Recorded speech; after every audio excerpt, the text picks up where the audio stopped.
Betul. Ada curang ke? Ada pergi jumpa lelaki lain kat Kedah?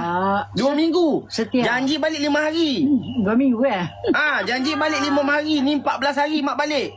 Ada kau jumpa skandal? Tak. Ada kau jumpa skandal umur 20?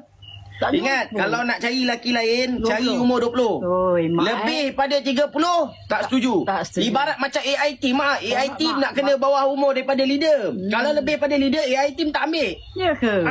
Kalau macam mak Nuah punya law pula.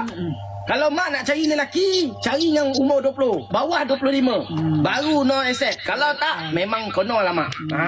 Bagi tahu awal-awal bagi tahu awal, takut dia ambil yang sama bayar dengan dia umur 60. Gelak pun dah terkencing. Takut yang itu risau. Ambil biar dia gelak tu tak terkencing lagi.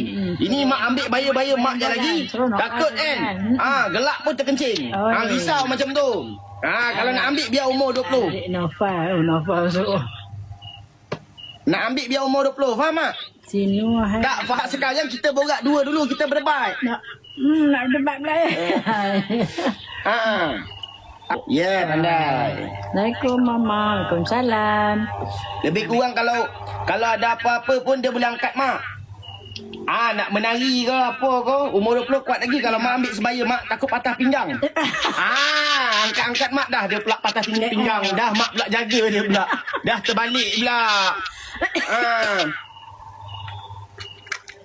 Kalau ambil umur 20 lebih kurang dia boleh angkat mak. Faham tak? Boleh buka pintu untuk mak yo, naik kereta. Dia gitu kalau nak ambil, nak ada skandal, biar skandal umur 20. Ingat? Siapa nak ya?